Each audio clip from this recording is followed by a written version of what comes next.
Good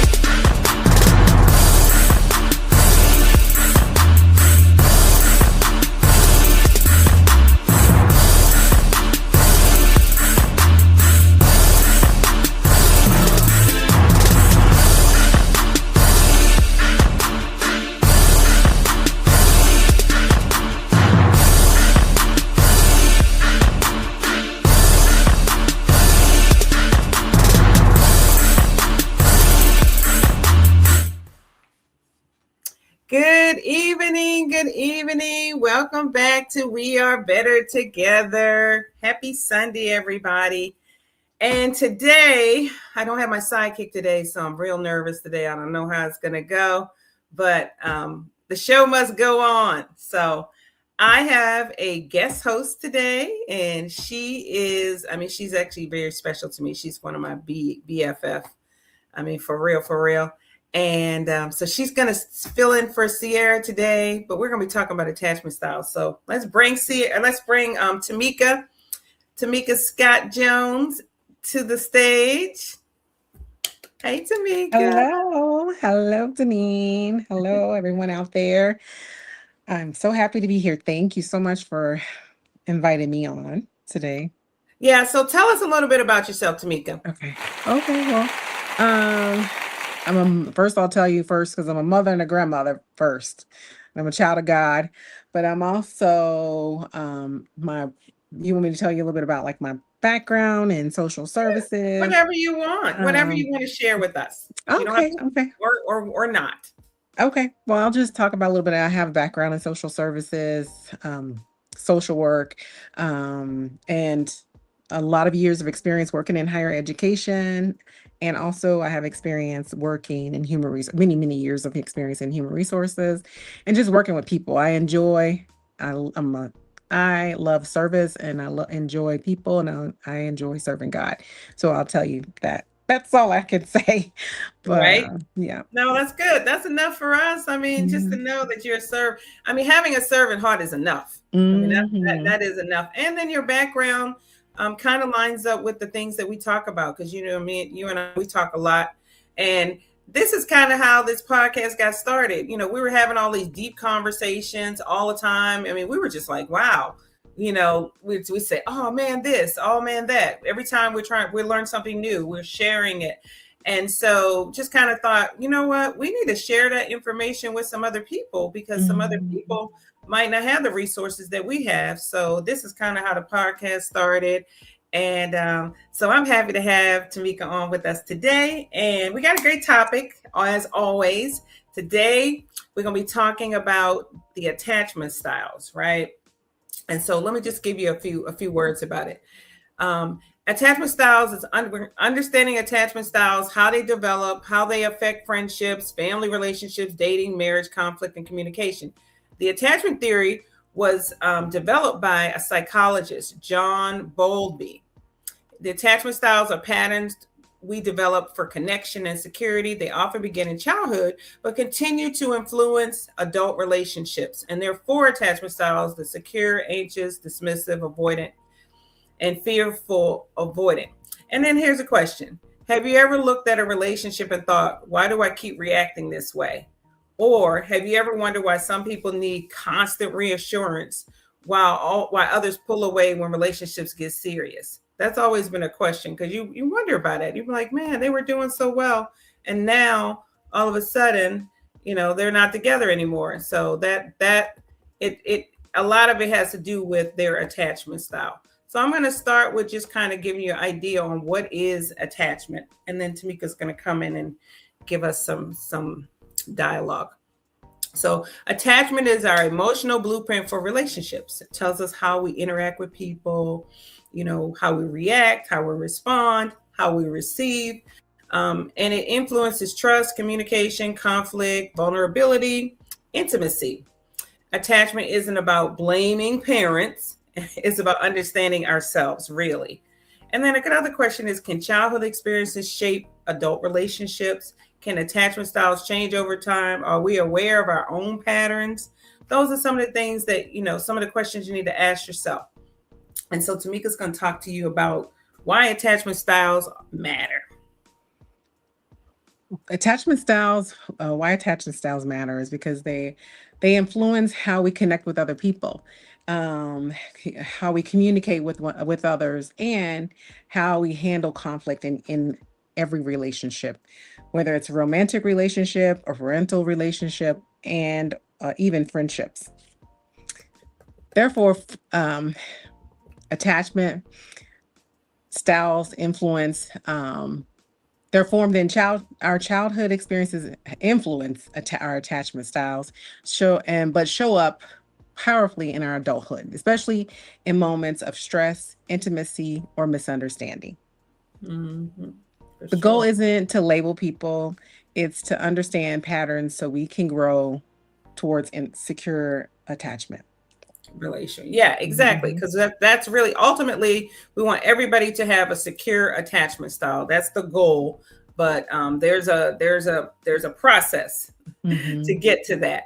So the Mhm. four attachment styles, as I said before, the first one is secure attachment, and that comes from and it's warm, attuned, consistent caregiving, and some of the adult patterns equal comfortable with closeness, communicates needs clearly, so they tell you what they need. They handle conflict without shutting down.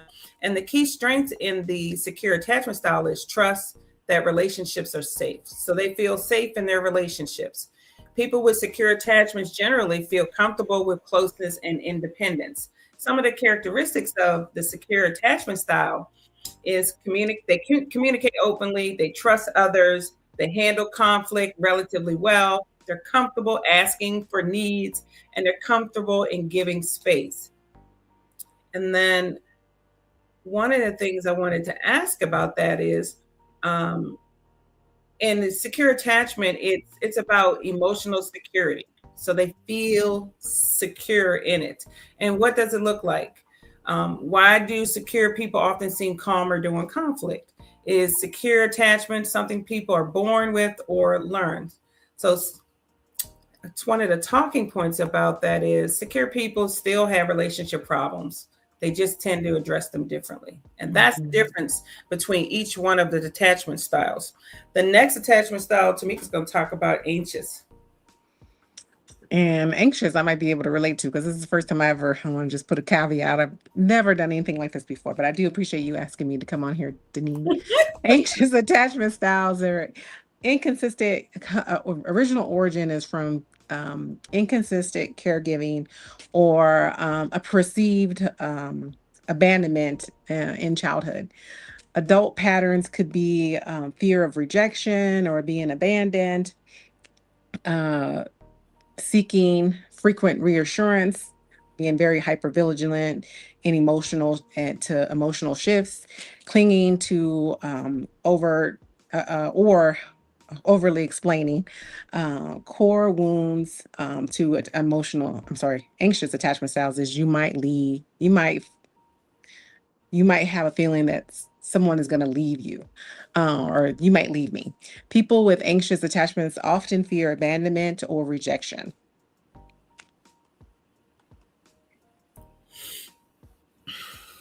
And then some common behaviors is that they're overthinking, seeking reassurance, worrying about relationship status, hyper awareness of changes in communication, and then some examples.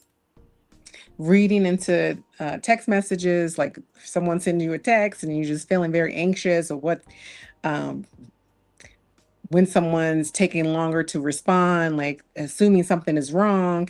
Um, One of the questions is, why does certainty feel so difficult? Have you ever conceived yourself, or have you ever conceived as if something was wrong? The behavior having no evidence that something is wrong Right. beforehand. I mean, let's talk about that. Let's talk about that. So, have you ever, like, somebody send you something and you're like, I wonder what's wrong with that. I wonder, Hmm. wonder if they're mad at me. You start asking questions. Are they mad at me? Did I do something wrong? Right. And you don't Hmm. have any, and you don't have it. You're like, I don't know why I feel that way, but I just feel that way. Right. Yeah, yeah, You get exactly. or you read it, you get an email from someone, and this is one thing I don't like about text or emails, is because you don't know tone. And so you are assuming that there's some type of tone behind the email, and you're convinced that this person's mad at you, and you have no idea how they're feeling, because they're not in front of you where you can pick up on the verbal cues, or even you're not seeing them through a screen, so you're just making assumptions about the message, or you sent a message and you feel like somebody read it in a way that might be reading it in a way that you are feeling. Actually, it might be your own internal feelings that are coming up, not about the person that you sent it to. Yeah, no, exactly. So that's just that's a really good example, especially about the text messages, because just like you said, you can't do the tone, and then you just don't know, because people use words, people say things, and then people say things in text that they would never say to your face, right? Yeah, that's so true. But you can also misread the text. Sometimes I've been known to do that, and then I go back and read it, and I'm like, oh, they did not say that at all. Like, I I didn't see was that. reading. That's what I did today. I sent Tamika a text and said, "Hey, you want to be want to be our guest host?" And she said yeah, but then I thought I don't know, I didn't hear back from her a little bit more, and I was like, I wonder if she said yes or did she say no.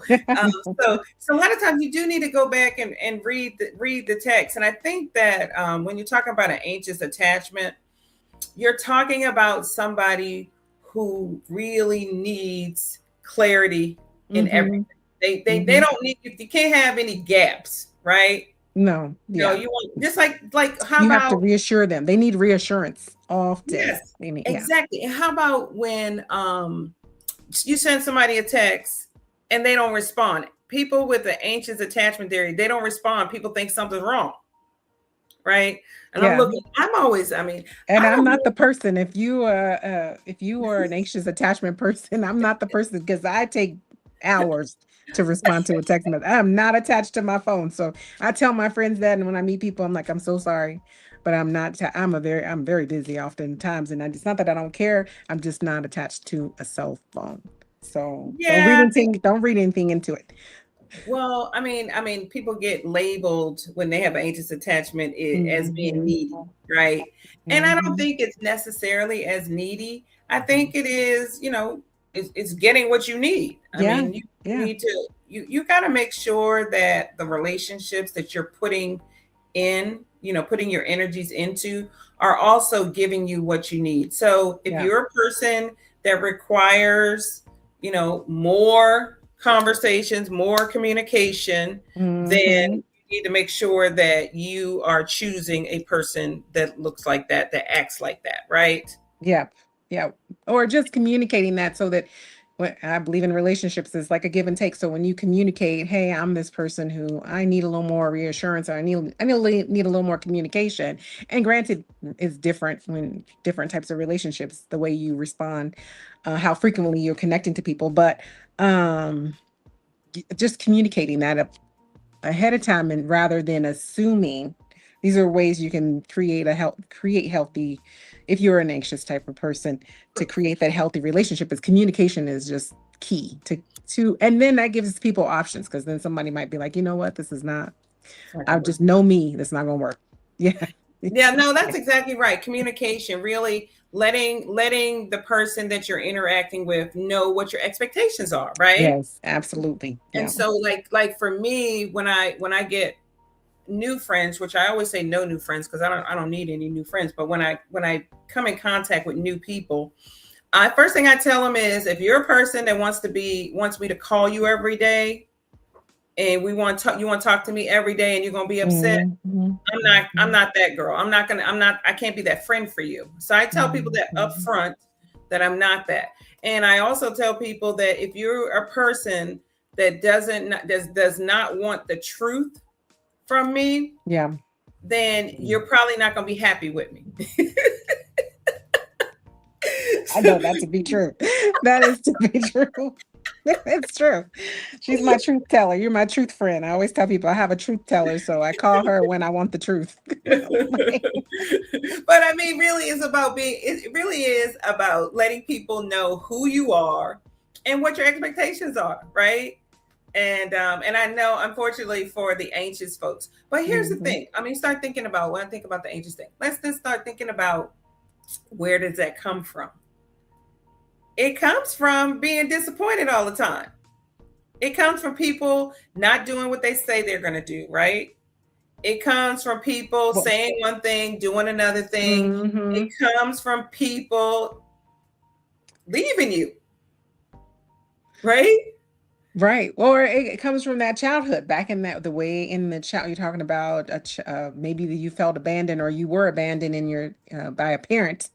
And then so it sets up that feeling that you're going to be abandoned by you may not even know. There's a lot of people out there walking around don't even know they have the anxious attachment Right. style based on their experiences from childhood. Right. No, absolutely. I mean, that's really what it is. I mean, if you can't help it, you Mm-mm. can't help it to a certain point. Once you are aware of it though, you can get help because you can Yeah. heal and you can get help for you to just be better. But in the Hmm. meantime, you're real people, you're people that care about you. Yeah. They need to handle you gingerly, right? Right. Yeah, absolutely. Yeah, yeah, handle But with they care. can't be tiptoeing around people though. I mean, gingerly is good, but with grace, but not Yeah, no, tiptoeing. Yeah. absolutely. But I think that, but you have the number one thing is to make sure that you're honest, right? Making sure that you are being honest. I had a thing Mhm. today at church. I was just about to tell you about a thing at church today. We were talking about communication at church today. And one of the things that she had said, just goes off a little bit, but it kind of connects with it. She was talking about gossip versus conversation, right? Mhm. And what she said gossip was sharing information to the wrong person at the wrong time. I was like, that's so good, right? Yes. At the wrong, saying it with Yeah. sharing it with the wrong person at the wrong time. So she was just talking about, and I was just thinking about that when you think about the anxious folks, because you want to let them know that how they're handling things is maybe not what they think it Mhm. is, Mhm. but you need to Mhm. make sure that you do it privately, right? And you also want to make sure that you do it timely. You don't want to do it in the middle of an argument, right? Yeah. Yeah. Yeah. Yeah, right. Exactly. Yeah, exactly. Yeah, you're right. There was something you said and I lost it. So it'll come back What to me. about So, what about okay? You don't want to do it in an argument, right? Did you find mhm. it? Did you get it back? Just write your note down so you can remember it Yeah, for I next time. know. I need to write it You down. don't want to. You don't want to do it in an argument, Mhm. and you also don't want to do it when they are in a vulnerable situation, right? Yeah. So let's say they had a hard day. Everybody's been whatever, whatever, whatever. That is not the time to pull somebody aside and start telling them about what they should and should not be doing. So you need to be really careful and be attentive when you're interacting with your people, so that they can receive it well. Because Yes, absolutely. and that's what this lady said this today. I got my notes right here. This was really good. She said, whenever we have any kind of interactions with people, ultimately we want to, what did she said? I just want to say what she said. We want to build, she said, we want to restore relationships. That's the goal. The goal is to make sure that we're restoring the relationship, making sure that we're building the relationship. And Mhm. that's good stuff. I mean, always remember that we're trying to build the relationship. We want to restore the relationship and we want to grow the relationship. Those are the things that, Absolutely.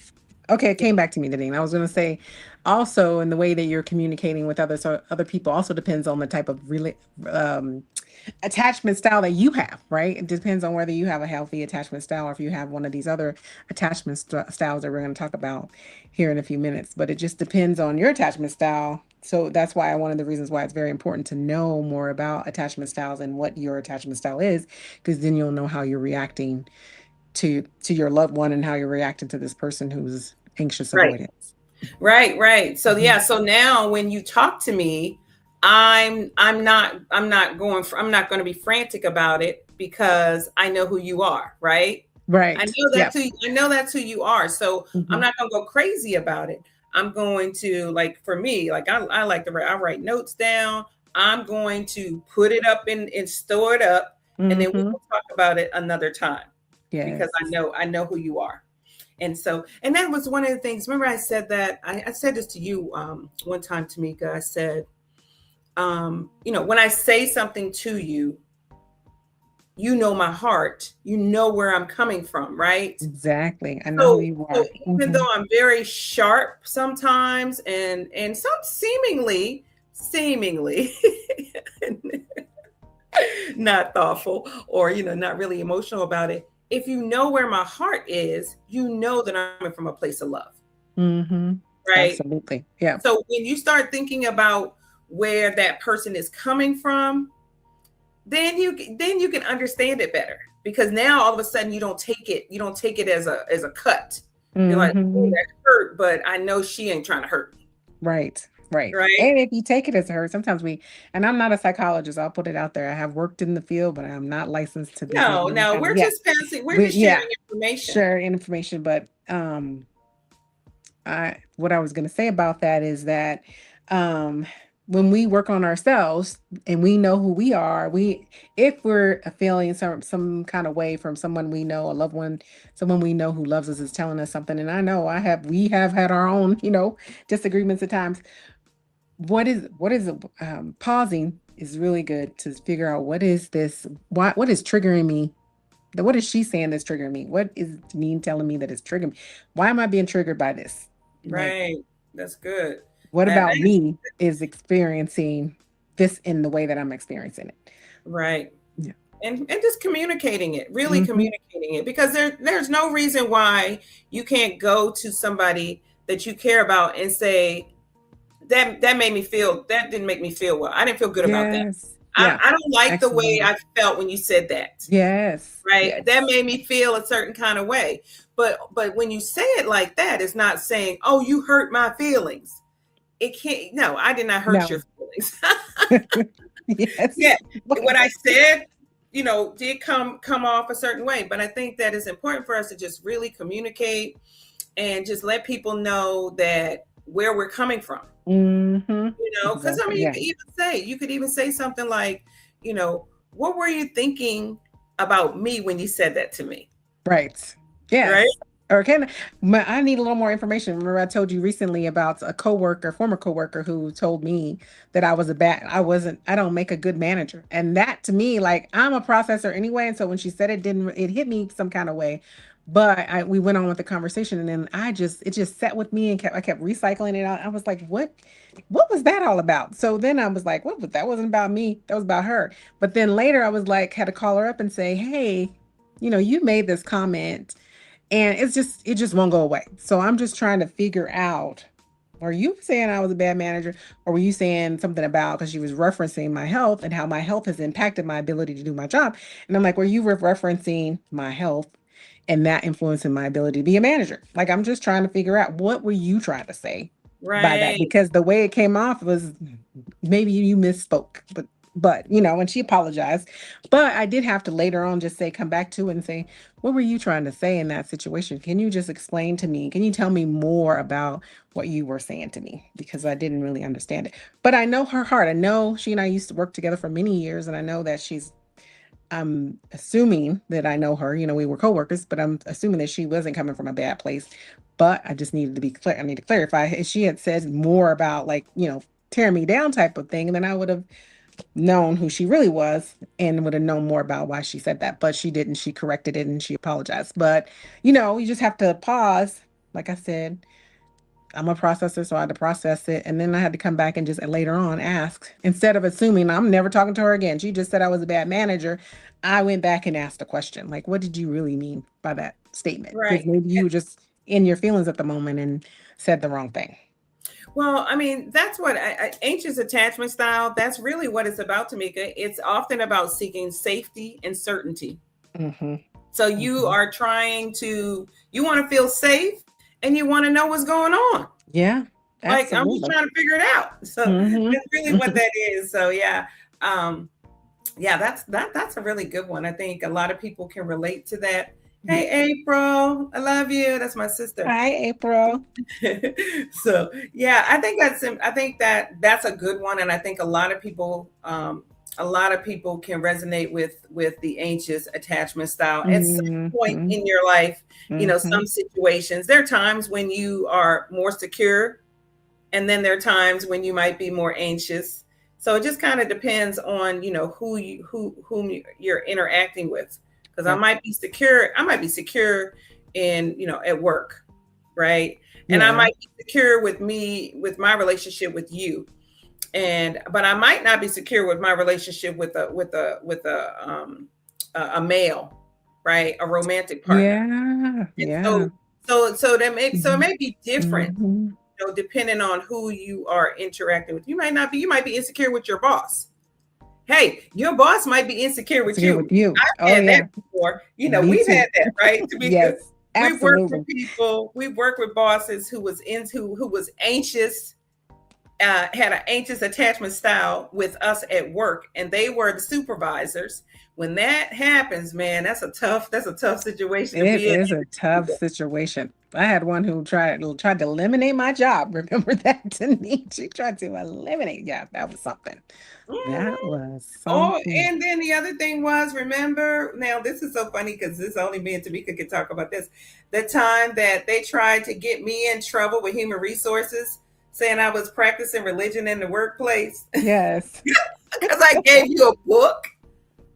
That's because she was so anxious. She's so worried. She's so worried about what I'm doing, and that they just do dumb stuff. Or Mm-hmm. the girl in there who asked me to pray for her, Mm-hmm.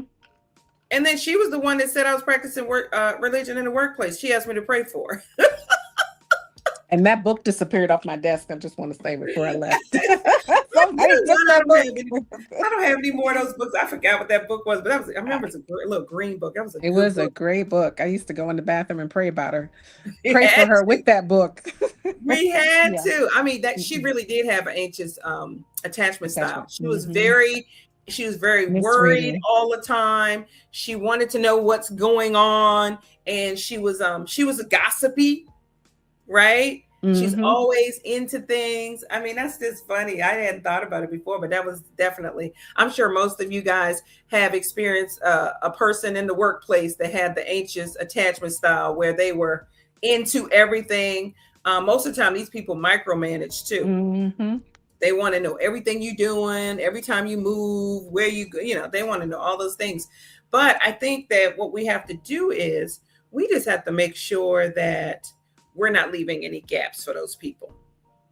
And what does that That's the word. require? Some extra Mm-hmm. effort for us? Yes, it does. But we need to make sure that we answer the questions before they ask them, Yeah. right? Yeah. Yeah. It, And we're gonna come across at people with all types of attachment styles, right? Throughout our life, in our recurrent relationships, in our families.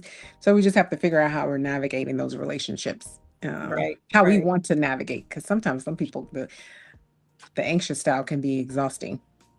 Well, and I think it is exhausting, but Mm-hmm. I think a good there's like I think a good middle ground is that that's the enemy's stupidity. Stupidity. I know. That's so true. She said How many one prayers? 1 minute prayers. Yes, yes. We need that. We need those. Yes. Didn't we, I girl? love I still have my 1 minute prayer book though. I do have that. It's I love that. nice. Yeah. No, that's nice. But I think that what we can do is, specifically as Christians, let's assume that people are coming from a good place. Let's Mm-hmm. assume that first, right? So we're going to give them the benefit of the doubt first, right?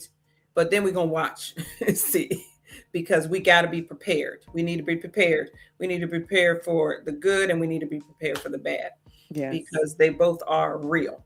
Yes. Anyway, Amen. so yeah, I mean, we beat up on that one Mhm. a lot. I mean, I Yeah. get, like I said, it's And yes, but I just want to say people with us, there's some good there's got to be some good coming from someone with the anxious attachment style as well. Because they're gonna worry about you and they're gonna take care of you because they're worried about you. So I think they're yeah, gonna I think so. yeah, I think they could very well be worried, concerned about us, but they yeah, also more than likely they're trying to protect themselves, yes, yeah, right?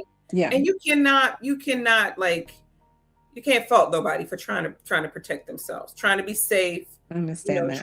trying to understand what's going on. You're trying to protect themselves. So, that's but there's room for growth in each and every one of these. So we'll just move on to the next one. And the next one is dismissive avoidant attachment. So what is that about? Okay, so the origin is an emotional neglect or environments where vulnerability wasn't safe. That's where it came from. So they came from environments that, that they didn't feel safe in. And the adult patterns is the hyper independence. They don't depend on nobody, right? And they don't express no emotion. They ain't gonna let nobody see them weak, right? And then as soon as they start getting close to somebody, they pull away, right? We've seen people like that. You'd be like, again, why are they doing it? And then I just want to give a distinction between avoidant and narcissist, because they're real close, right? So avoidants seek being, by themselves. They try to do everything themselves. And then the narcissist is about control. So we definitely want to make the distinction on that, because they're really similar. If you start looking at the definitions of what a narcissist is, you will see how blurred the lines are when you talk about an avoidant attachment style. They're very blurred. And so you just kind of have to, dig in there and see what's really going on with that. And so the definition, is that more like the relationship of someone who, oh my gosh, so sorry, I lost it now. That's okay. Yeah, it'll come back to me. But when you were talking about that, and I was thinking about the avoidant.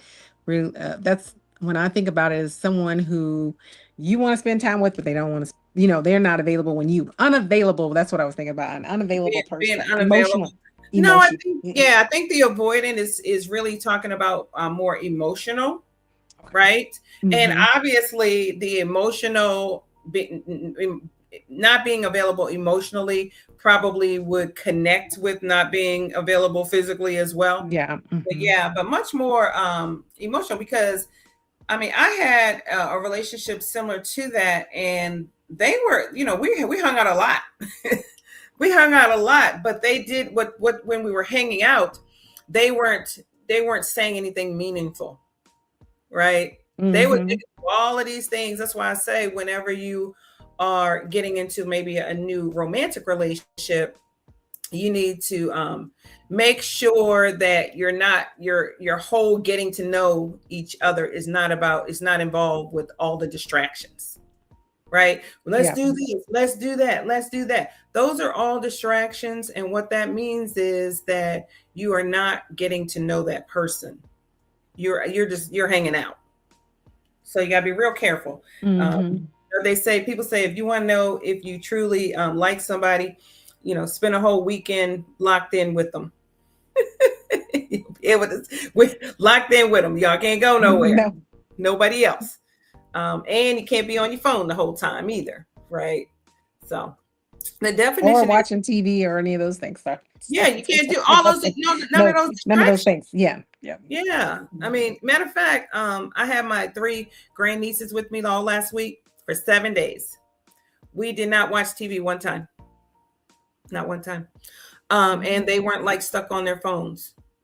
Pretty amazing. I'm surprised. There's a lot about who they are, not me. But anyway, so the definition is people with avoidant attachment often value independence and self-reliance. Yes, that's what we said before. So they, because they don't want to owe anybody anything.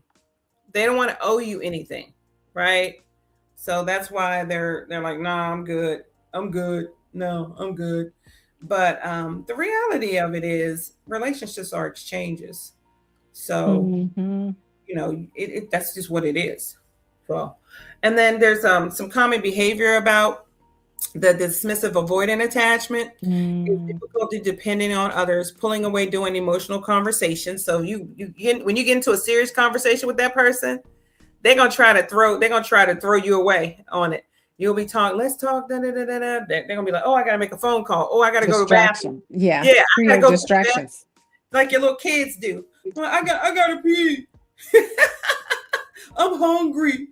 My leg hurt. Yeah. the little kids do, but the grown-ups do it the same. They do the same thing on a different level, right? So I just think that's funny. But they need space after conflicts. So after they have conflicts, they don't want to talk to you. They'll ghost you. Um, and then they feel overwhelmed by vulnerability. So if they're getting vulnerable with you, they start feeling overwhelmed. They may or may not be crying about it, but they will shut down. So, and this is a couple examples about it is shutting down during disagreements. They ain't saying nothing. They ain't saying nothing. You be like, don't you have something to say? Don't you have a comment? Or they avoid the difficult conversations. They don't want to talk about it. I ain't ready to talk about it yet. Yeah. They're never ready to talk about it, though. That's the difference. It's like, I don't want to have a conversation.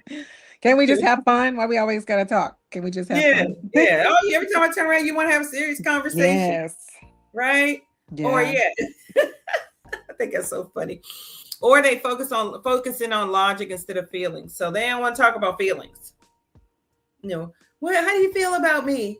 Oh, you're nice. Yeah. And they can't express feelings, probably. You look good. Yep. You're smart.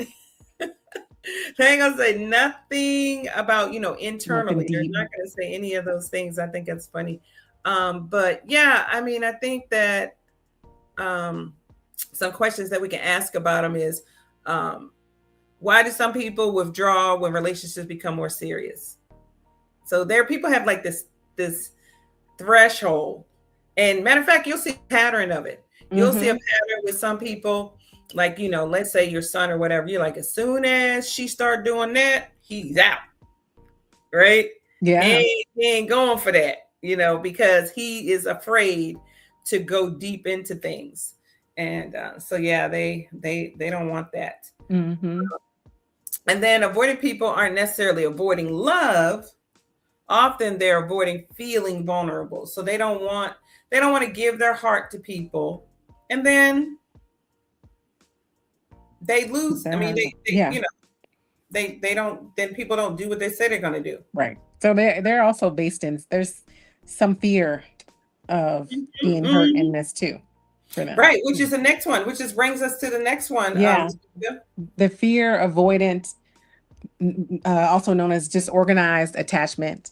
The origin for this is turbulent or unpredictable childhood, adult patterns, how this shows up as an adult, push and pull dynamic, comes close, then goes away, craves intimacy, but fears it. It's difficult to trust others.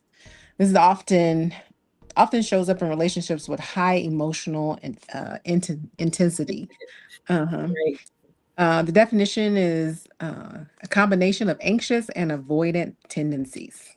So what would that look like? Like the anxious and avoidance tendency is somebody who is worried and anxious, right? But then they calling you or whatever, and then they pull back. Like they pull you in, and then they pull back.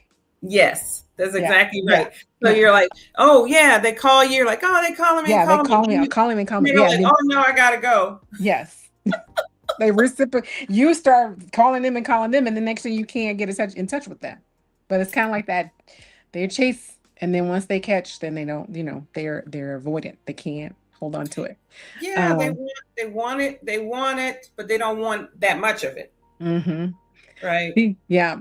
These are often the people who desperately want connection, but like you said, become scared when they get it. Wanting an example is wanting closeness and pulling away, fear of abandonment, fear of vulnerability, and mixed signals in relationships. Right. So they're going to give you mixed signals. Next thing you know, they're buying you all these gifts, and then then you don't see them for 3 days. Right. You're always confused. You're like, I think she really likes me, but I think she's really into me. But then there's this uneasiness or this, you're not 100% sure this person is into you. Like you're not 100% where they stand. Some questions you might ask: Why can intimacy feel both comfortable and scary? Have you Mhm. ever wanted something and feared it at the same time? Yeah, I think a lot of times, people say they want a relationship. People say they want to get married, right? Mhm, But as mhm. soon as you start getting close to it, you start worrying about it, right? Yes, Start yes. worrying like, oh my God, is this what I really want? Do I really want to, have to give up everything that I'm doing right now for Mhm. that one little whatever else you're gonna get out of it? So yeah, I think you can be scary. I think you can be scared about the thing that you feel like you want, right? Yes, yeah, So you have to yeah. really, I think you have to count the costs, right? I want that, but what is it going to cost me to have it? Have it. What do I have to give up to get that? Because everything, like I said, everything is about exchanges, right? Mhm. You can't, you cannot get something without giving up something. Yeah, That's just what it yeah, is. yeah. So I think this is Go ahead, sorry, Denise. Sorry about no, that. no, I was gonna say I think this is probably one of the more difficult types of relationships to or relationship attachment style person to be in a relationship with, because it's so confusing, it no. doesn't it's not there's no you don't there's no solid ground in this one. I mean, there's not a lot of solid ground in a lot of the attachments that aren't healthy, but this one seems to me like that it keeps you confused all the time, keeps you in confusion Well, all the yeah, time. I think that person needs to heal, right? I think Yeah. that person needs to acknowledge. I'm sure that this person, she said no, she said, I know I'm about to move. I'm about my move and next Next chapter. chapter. Yes. Yeah. Yeah, Yeah. no, because you have to, like I said, you got to count the costs, right? Hmm. But I think that Hmm. you need to be aware of how you are interacting with people. And you were talking about that before, talking Hmm. about awareness. We need to make once we are aware, then when people come at us and say things to us, those things start becoming more familiar to us. Whereas though Yeah. when you're not aware, it's a foreign language. You're like, what are you talking about? No, that's not true. You're going to be very offended and defensive. But once you are aware, Hmm. you start saying, well, maybe I need to think about that, right? So I think Yeah. awareness is very important. But I do think that in that particular attachment style, I think that there's some growing up Hmm. that needs to be had. And many Definitely. times the problem with it is that people are just not honest about what's happening. They may not even know what's happening. Some people, many people live life for many years not knowing why they are the way they are. So they may not even know that they have this type of attachment style and causing a lot of harm in the way that they're relating to other people. Well, You know? yeah, I think that they don't know, but at the same time, I think that people have to be honest about the effect that other people are having on them as well. Yes. And Yes. but what I found out with the avoidance, they Hmm. won't let you tell them. They will ghost you. They will disappear. They will not have conversations with you when they realize that you found them out. Hmm. They will disappear so that you don't. So what happens is this person just goes on to the next victim. That's why I was saying about the fine line with the narcissist. They go Hmm. on to their next supply and they keep going and they keep going. So but I think that when we learn these attachment styles, we learn to recognize them, then we Hmm. are not allowing those people to get so deep in us, so that they can harm us emotionally. Yeah, you see it ahead of time. And you Yeah. do. Once you Hmm. learn about it, you do see it in other people right away. And Hmm. like you said, you have the option to make the choice as to whether I want to continue with this relationship or friendship, or if I have a family member who behaves this way, how much time do I want to spend with that person? Yeah. No. That's Exactly. why we need to be careful. That's right. Mhm. We certainly do. Yeah. Yeah. But the knowledge is the key. Just knowledge, learning these type of attachment styles. Before I read this or learned about it in the past, I had no idea. But now that I know this information, when I'm interacting with people, I know who I'm interacting with. Yes. I know they Yeah. show me who they are, and then I just Mhm. make a decision as to whether I want to continue this relationship and how Yeah. I want this relationship to be, Right. how Right. often. Yeah, that's one of the things when we talk about just like as Christian women, are we perfect? No, we're sinners as well. But the difference between when we were not in Christ is that we turn away, we turn around quicker, right? Yes. And Oh, yeah. because we Amen. turn around quicker, so we get Mm-hmm. convicted quicker and we turn around quicker. And it's the same thing with these attachment styles. When you know about them, you turn around quicker or you reject it quicker.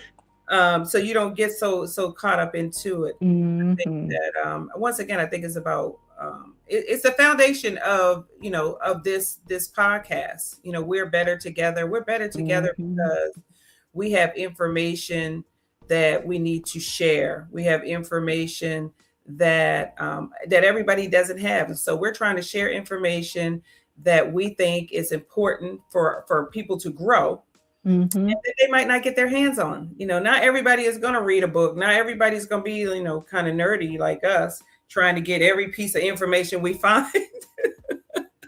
Every time you turn around, we're reading a new book. I mean, April, my sister April, we're reading a new book. We're listening to a new podcast. We're listening to a new YouTube. We're like constantly trying to get better. And Mm-hmm. everybody doesn't have that time, and everybody doesn't necessarily have the passion for that. And so that's why we're here, so that we can help give information. I mean, the way I look at it, we come here every week. If we can get one person to be better at communicating, one person to be better at connecting, one Mm-hmm. person to be better at interacting with people, then you know what? That's a good thing. It's a good thing, Yes, right? yes, yes. Saving So people one person at a time. exactly, that's how I feel. So just a another thing on it, on how these styles show up in real life. Just some basic stuff. So when we Mm-hmm. talk about avoidant minimizes emotions, withdraws during conflict. The anxious is a pleaser, right? Mm-hmm. Always over apologizing, Tamika, right? Mm-hmm. Manages other people's emotions. She said, "I love the shared experience without trauma." Trauma. It's Yes. so good. It's so good, April. You know what? Everybody is not like that. I think that, and that's why I love this platform, because if we can get people on this platform, you know how many people can save themselves the time Mm-hmm. and Mm-hmm. the hurt and the pain. And even if they can't save themselves from it, they might be able to save their children.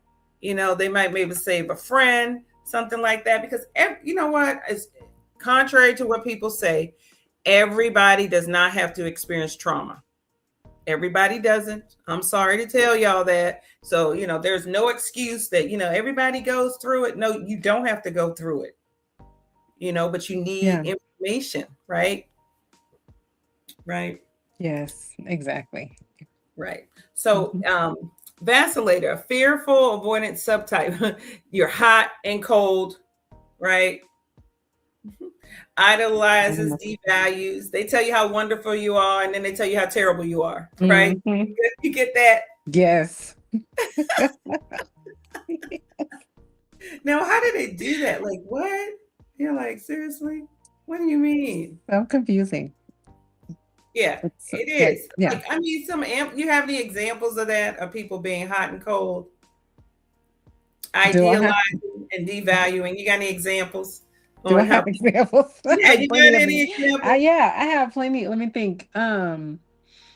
Well, how people are hot and cold in connection, Yeah, this kind yeah, of what I think we've talked about a little bit more about how someone is like they're constantly seeking you. They're you feel like, man, this person is really into me. And then when you reciprocate that same type of, you match their energy, they all of a sudden they're ghosting you. And you're like, right, what? Like no tech, you text them and they ain't texting you back. You call, they ain't answering your call. You may even have something scheduled and time to spend with that person, and then they text you and say, I can't make it. Like you then right, built up all of this anticipation of seeing this person because they came for you, and then they all of a sudden they ghost you. It's like, what Right. is this? That's Yeah. what me and my daughter was talking about this before. It's like, leave me alone. Right. Why are you bothering Why are me? you bothering me? Yes. And if you're not healthy, go get healthy first. Or not even have to be all the way healthy. Just go do your work. We Right. like you said, we are constantly trying to improve ourselves. And so if someone has that type of, if they are like that, like, again, they need to go get some help so they can figure out why am I this way? Yeah, What I in know. my history is taught me this behavior, and why am I treating, because they may really like that person, but because they're fearful, because fear gets in the way, then all of a sudden their fear has overtaken their mind, even though they really like that person, they really were into that person, and but the fear sets in of this person, if they knew who I really was, they're not gonna want me. And so I'm Yeah, gonna, that's whatever internal exactly. messages that they're receiving, they are going to, that's the message that they're going to believe, versus you're now the person standing in front of them, trying to seek them, wanting to be with them. The evidence doesn't match. Well, yeah, we talked about that before, making sure, your words and your actions line up and they're yes. consistent. They need to be consistent. It can't Mm-hmm. be, I mean, you're so wonderful to me, last month and now it has to be consistent. So, and then part of the, when you're disorganized is controller victim cycles, unpredictable reactions. So they make themselves as the victim. Look what they did to me. This is what they did to me. Or whatever they did to me made me do what I did Mm-hmm. to them. Right. Mm-hmm. Mm-hmm. Oh, the victim mentality. They're always the victim. Yeah. Yeah, Yeah. Yeah. absolutely. Yeah. It's everybody else's fault. Mm-hmm. Right. That, Mm-hmm. that that's the thing. It's like, what? It's everybody else's fault. Like, why, why you do that? You did that because of this. You did that because of that. So anyway, so just so I want to close, I'm just going to finish up a few things. It says these patterns often create predictable cycles in relationships. One pattern pursues, the other withdraws. The hope of it is that you can earn a secure attachment. Research shows people can move towards a secure attachment through Mm-hmm. building a coherent narrative of their story, making sense of your past. So that's, you need to know. You need to know why you're doing the things that you do. Talk to your Mm-hmm. parents, talk to your aunties, talk to your uncles, talk to your people, and look at the patterns of your family members. Because a lot of those patterns that you see that you don't like, you got some too. Right? Yes.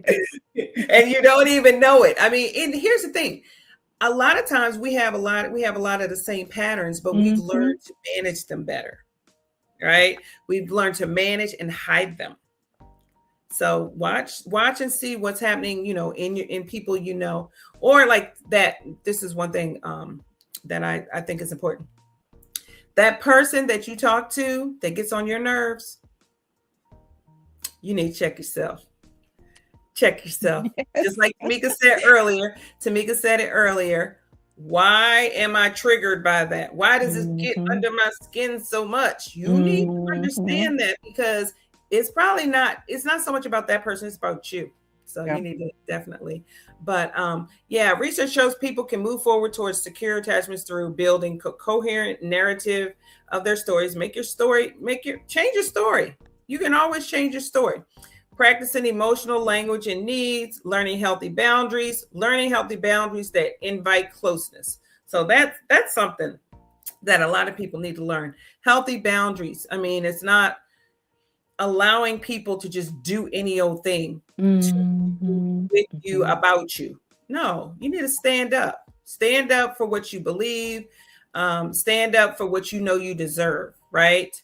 Mm-hmm. So, and shifting from being reactive to being responsive, right? So don't let people push your buttons. People will try to push your buttons. Don't let people push your buttons. When people say things, just Tamika said this earlier, take a pause, gather yourself, Run. run, run. Take Run. a pause, gather yourself, and then determine what your plan of action is going to be. Because we also don't want people to push our buttons, but we also don't want people to have us doing something before we're ready. Yes. Right? Yeah. I ain't quitting my job. No. She said, we train people how to treat us. That's actually right. Yes. But yeah, I'm not quitting my job. I don't care. You can make it as miserable as you want. I'm not quitting my job till I'm ready. No. Kind of thing. I'm not doing that. Like, I'm not doing things because you did something. I'm going to make my decisions based off of, some rational processing. So yeah, I think that's important. And then remember that healing happens through repair and comfort. We hurt in relationships. We're hurt in relationships and we heal in relationships. So the same relationship that you got hurt in, you could heal potentially. I mean, if you want to still be in it, like, I don't know. Right. So just a quick takeaway. Remember, your attachment style is not your destiny. It's your starting point. It is starting for you to understand how you're interacting with people and where you need to grow, right? And security is built through small, repeated moments of repair. I think Aristotle said that excellence is the habits, is a pattern of habits, of positive habits. Yeah. So if you keep doing positive things, then you're going to see positive results. Couldn't think of it. I used to have. I like that. I like what April said. I'm not leaving my healthy place for you. My wealthy place for you. My wealthy place. Does that say wealthy? Healthy is good too. I see healthy too. Healthy is good. That's good. I'm not leaving my wealthy place. Wealthy place or my healthy place. Because look, my healthy place is my wealthy place. Amen. Yeah. I love that. I love that. Yes. Yeah. I had a couple quick things that I would share about when the attachment styles clash. We're talking about that before. Like one of them is the anxious and the avoidant, right? Oh wow. And then here's the scenario of it. An anxious partner says we need to talk. Avoidant partner says I need some space. Right. The more one person pursues, the more the other person retreats. We talked about that before, right? Which I think is funny. And then when you talk about secure and anxious, right? See, it just talks about it says, I believe people are anxious because of the uncertainty. True. That's really what it is. I said this. I said, if you have to ask the question, you probably already have the answer. You probably already have the answer because you know what it is. So I think we given a good overview of the attachment styles, but obviously there's so much. Secure attachment is what you're going for, right? Right. And you got any final words, Tamika?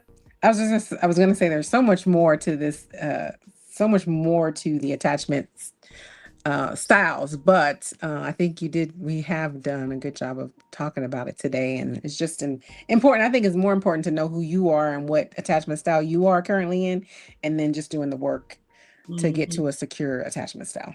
That's good. That's good, Tamika. That's exactly right. And I'm glad you said there's so much more information because that's what we do. We may come back next week and add some more to it, or we might go down in a few more weeks and talk about it. But what we really want to do is remember that we're better together and we grow when we work together. Right. So Tamika, thank you so much for coming Thanks today. for having me. I enjoyed it. Thank you for having me, everyone. Yes. This was a lot of fun. Thank you. Okay. Remember, what this was said, we are what? Better together. Don't get me to singing because I'm not a singer.